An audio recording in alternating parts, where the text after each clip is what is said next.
What do you say, everybody? Welcome to the Cubs baseball channel. What a great day for the Cubs. A 15-7 win. They split the series in Cincinnati. Mick Gillispie here with you, and we're going to talk about it. But before we get into it, do me a favor. Become part of our channel. Like and subscribe to the Cubs baseball channel. Got my man Sam Valente behind the scenes, and now it's time to talk Cubs baseball and exactly what happened today.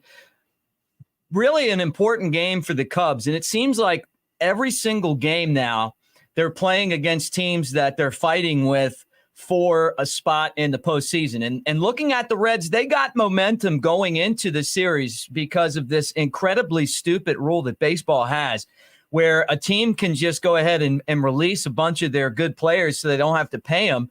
And then teams that are lower on the record schedule, or I shouldn't even say schedule, but on record-wise, get the option to sign players. And that's what these guys did. They got Harrison Bader. They got Hunter Renfroe. So it was like they got a shot of adrenaline right before the series. Baseball is going to have to go back, and I know a lot of you guys in the comments section, and I want you to comment. Comments are open, paying attention to it. Jared, good to see you, man. Justin, same thing. Guys, put your comments in. We'll get into all of this stuff as we talk here post-game after a 15-7 win. But how unfair is it? I mean, the Ohio teams just stacked up. Cleveland got a whole new pitching staff, basically, because of this. And I'm sure baseball will make a rule that they'll say, well, you know what, you get one player and then the next team gets a chance. And because you can't just let a bunch of teams stack up. But that's what we're dealing with right now. But it really didn't affect the series a whole lot. I thought the Cubs played a really good series, but they split. And they really needed today's game, or it was going to be a miserable 1-3 visit to Cincinnati.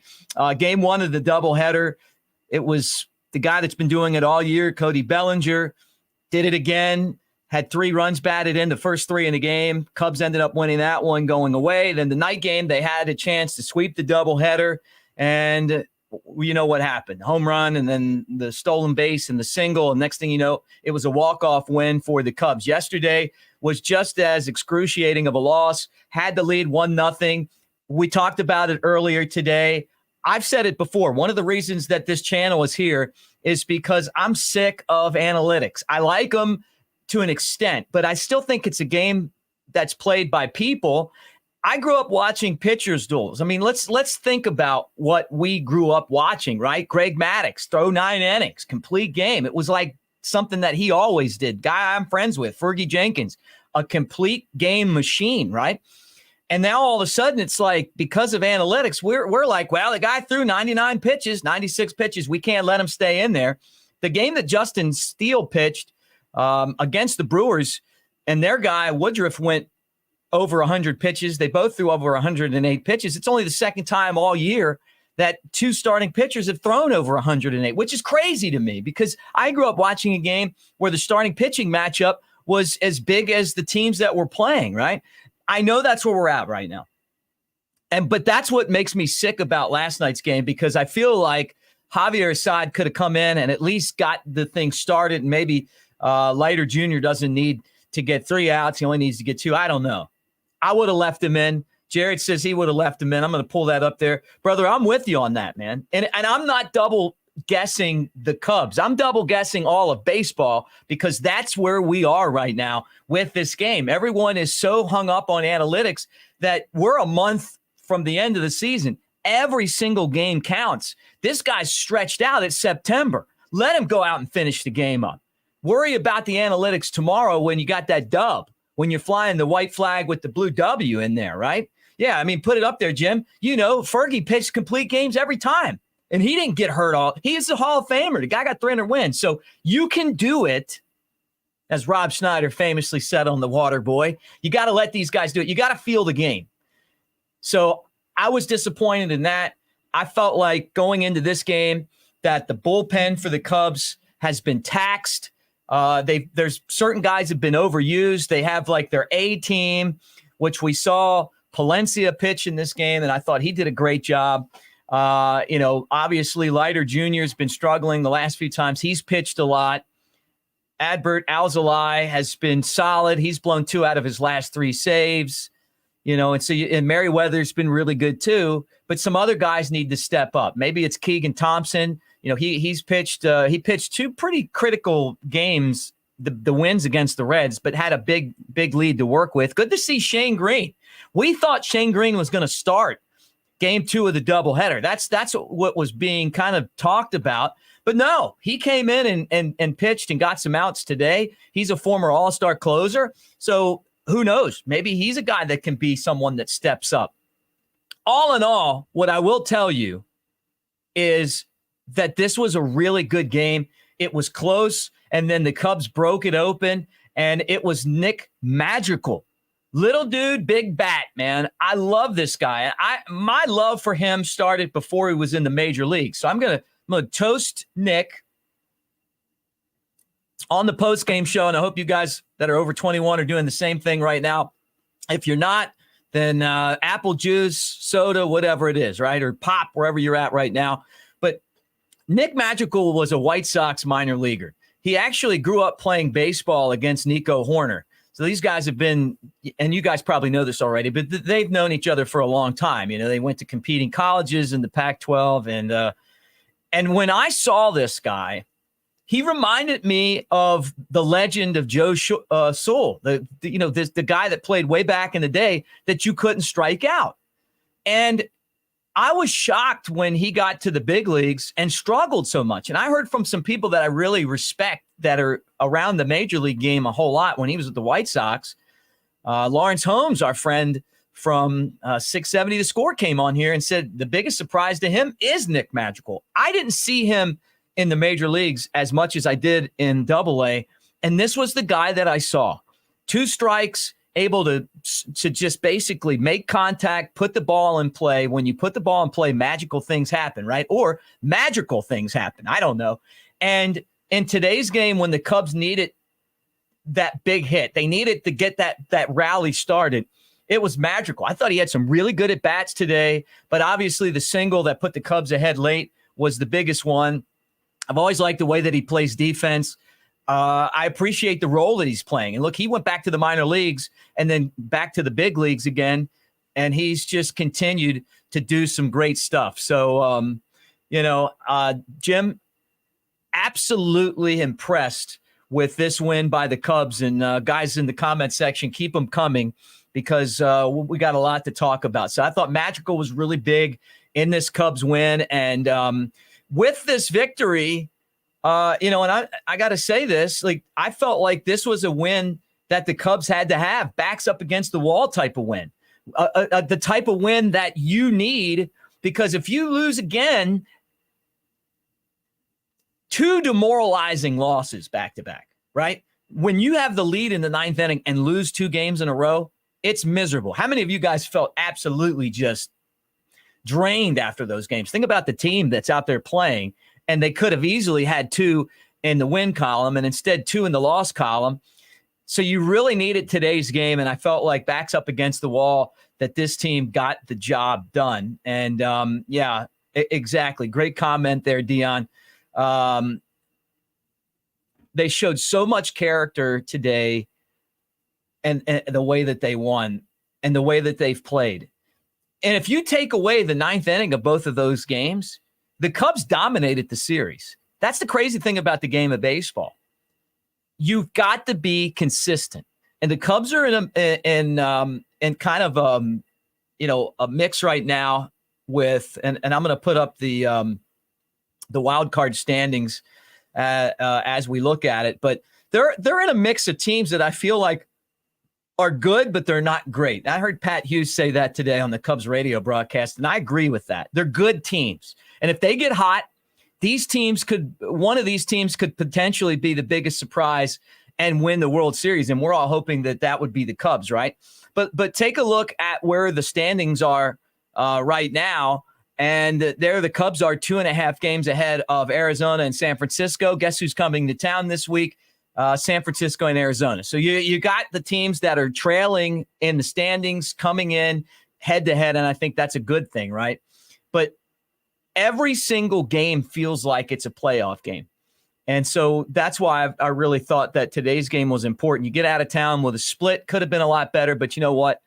Backs up against the wall, got the job done. Let's talk starting pitching. And as you guys hang out, please comment in the comments section. Also like and subscribe if you're not already a subscriber. And also give us a thumbs up. How many people are watching, how many people are going to watch this show. We really appreciate it. This channel's hot, and it's because of you guys. Love having you here to talk Cubs baseball. Been around the organization for 20 years. Been a Cubs fan my whole life. And so us getting together here is therapy after the losses. And obviously, just it's great to have somebody to toast with after a big win. All right. Starting pitching. Again, Jameson Taillon, not fantastic. 3 home runs given up in the game. Cubs kept getting him the lead back. He kept blowing it. But then all of a sudden, just kind of like the last game against Milwaukee, he got into a groove and started to get some outs. I think at one point he got 7 in a row out. So, maybe if it just seemed like to me that the breaking ball spun a lot and he wasn't able to get a lot of break on it. And then when he started throwing more of the fastball later in the game, it was effective. I'm not a pitching coach, but that's just what I saw. And, all in all, you look at his line today, and it's not like with Drew Smyly where it's so bad that you can take him out of the rotation.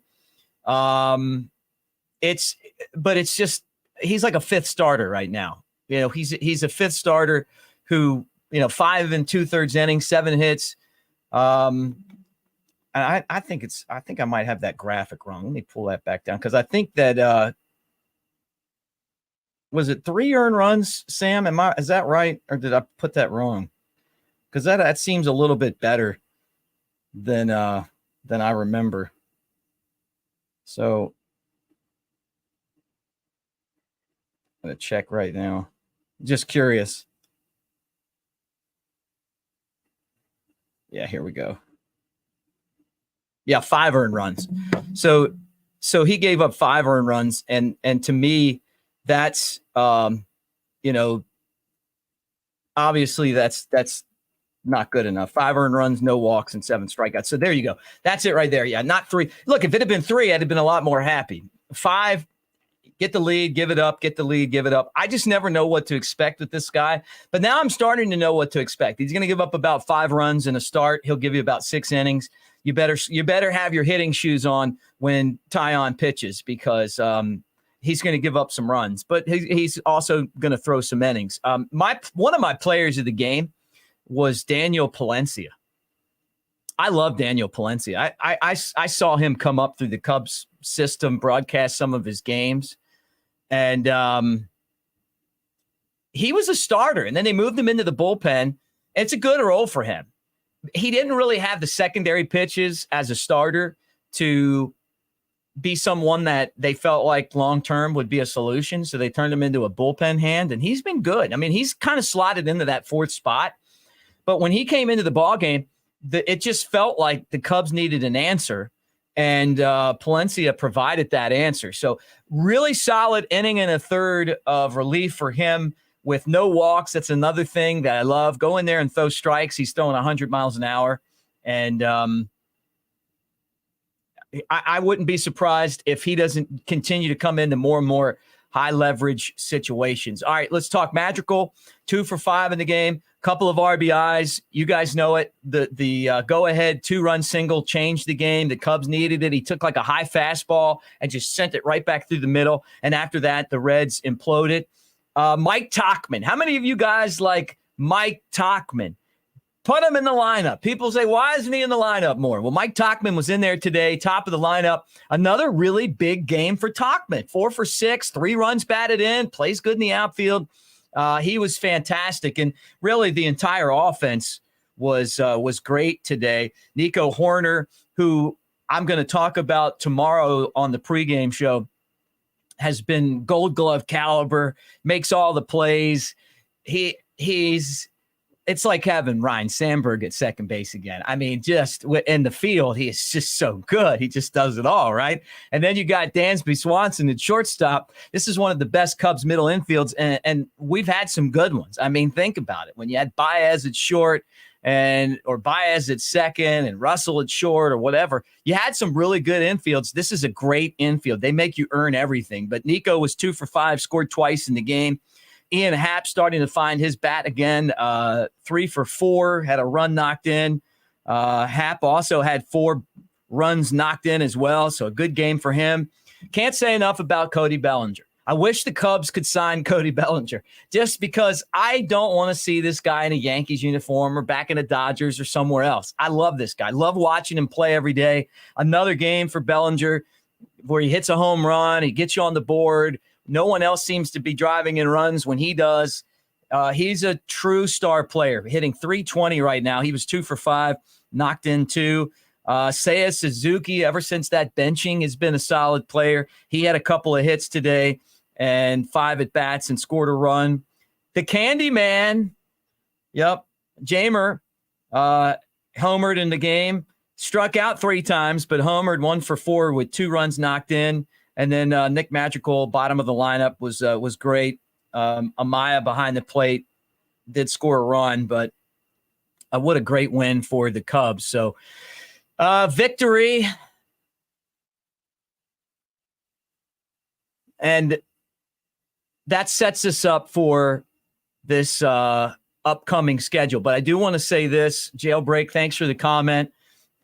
He says, I like all the positives with this team. Really hope that he wants to say, talking about Belly. I'm going to be honest with you guys. And I've talked about this with some other people, and I've probably said this on the channel before too. I had no idea how good this guy was. I knew he was good. I mean, he was an MVP. But sometimes you know, everybody hypes up a player and then you see him and you're like, yeah, you know what? Yeah, the guy hits a lot of home runs, but I don't like the way he runs the bases, or I don't like the routes he takes to a ball, or, you know, he's got huge numbers, but they're numbers that are huge when games aren't on the line. Everything this guy does, top notch. He is really an all-around player. He's smart. He hits for average. He hits for power. He's clutch. He's the guy that gets you going. He's the guy that wins the game, right? He plays great at first. He plays great in the outfield. And the debate was, and I know some of you guys felt like, or some people thought it was clickbait when I'm like, hey, you know what? 5 reasons the Cubs need to sign this guy. I get it. He's got the worst agent in the history of the game as far as like doing things for the game. The guy works for the players, and he's all about making money. And it's going to be tough to sign Bellinger. Bellinger also couldn't get anyone to give him a contract in the offseason except the Cubs, who paid him big, but only for 1 year, right? He's actually earned it. I think the Cubs would reward him. And I remember seeing an interview where Carter Hawkins was saying early in the season that they were trying to sign Bellinger. So I believe that the Cubs know, and they knew early, that he had figured out the things that he wasn't doing his last couple of years in LA. And I really think from him talking that he was still injured and he was working on being able to get the strength to hit the high fastball. Now he's able to do that. His swing paths are amazing. His approach is great, and he's going to get a big contract. We just hope it's with the Cubs. And I think that it's very possible that it's with the Cubs. I just wish it was now so that we would know, hey, look, build this team around this guy. So we'll see what happens. But what a great player. Day in and day out. Great player. And he never goes silent. Like, he's always doing something to help you win. Absolutely love Cody Bellinger. Now I know why so many Dodgers fans I see at the games wear those jerseys. All right, comment section. Another comment. And pull this up right here. Can you imagine an outfield with both Bellinger and PCA? PCA is the guy that I call Hollywood Pete. I've been broadcasting baseball for a long time. Played it before that, managed, umpired. I know the game pretty well. I don't know that I've really seen anyone that brings the excitement on the bases in the outfield that I can really describe like Hollywood Pete, like Pete Crow Armstrong. It would be great to have him there. And I thought he would be there by now, but there's been some growing pains in Iowa. And don't take anything away from the fact that the other guy, Alexander Canario, got there. Canario deserved it. He's a great player too, a different type of great. But I would love to see an outfield where you figure out a way to get those guys in. Plus, you have the DH. But when I see the offense struggle, Pete Crow Armstrong, besides the fact that he does a lot of things right in the field and all that stuff, what he could help with this team would just be he's able to score runs. He just is able to get in. He's like a Devin Hester. When the Bears had Devin Hester on the punt returns, it changed punt returns. Right? He's like, well, you got to punt to Hester, and Hester just changed it. That's what PCA does on the bases. That's why I think that he's going to be a really important part of the Cubs in the future, and that's why I like him so much. I love him. I love watching him every day. He's one of my favorite players that I've ever seen. So, yeah, good comment there, guys. And we'll see what happens. So that's in the future. But I'm all about having Bellinger and PCA with the Cubs every day. All right, pull up the upcoming schedule, Sam. Let's talk about this because we got a huge week at Wrigley Field. And, when you talk about kind of like the way that the schedule plays out, what's really funny to me is because tomorrow's a holiday, right? It really is not fair, but it's the way it is, right? Tomorrow's game is 1:20. The Giants are playing out in San Diego, right? So they got to come cross country.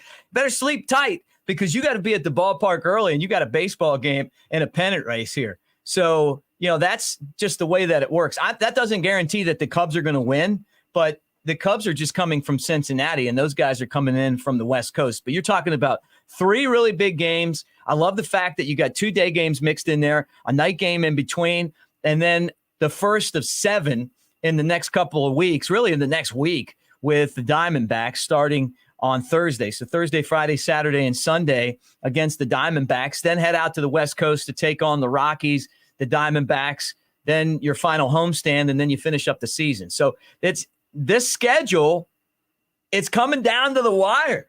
It is coming down to the wire, and it's exciting. And it seems like every single game that the Cubs are playing right now matters. Like it's something magical's happening or magical, depending on the way that you thought about today's game. But what's cool is that these games all matter, and this is fun.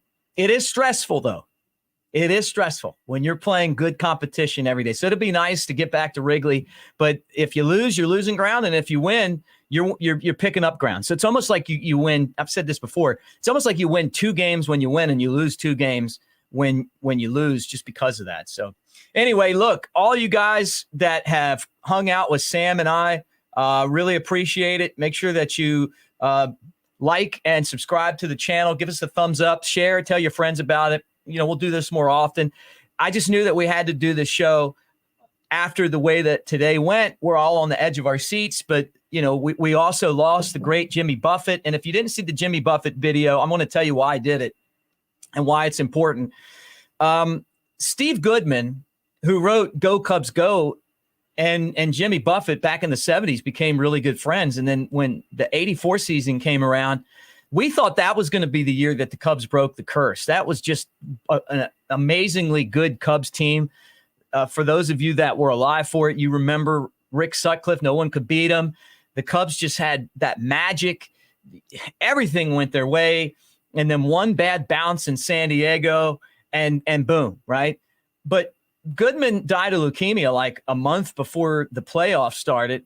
And that was the first time that the Cubs had been in the playoffs since 1945. So it was a really big playoff series. So Jimmy Buffett came to Wrigley Field and he sung the Star Spangled Banner, and that was in honor of Steve Goodman. And when the Cubs started to do the concerts at Wrigley, after the Ricketts bought the team and upgraded the facility, and they do concerts now, a lot of that money goes back to the Cubs team, by the way, and I think you guys know that too. But Jimmy Buffett was the first concert. And then he was like, hey, if you win the World Series, I'll be back. So 2017 and 2018, he was back. Side note, I live in one of the neighborhoods that he lived in. Love his music like you guys. Fins up, man. I just was absolutely blown away that we lost him. I never got a chance to see him play at Wrigley. It was something on my bucket list, and obviously we'll never do that. But, cheers to him. Check out the video. Check out tomorrow's video. Had a great conversation with Lawrence Holmes about the Cubs, and we're going to keep on throwing content up there. But thank you for making our channel something that you do, and go Cubs go, man. Great win today, and we'll talk to you tomorrow morning. Check in about 7 o'clock, and we'll preview the Cubs and the Giants from Wrigley Field. Thanks, Sam, and thank you guys. Go Cubs.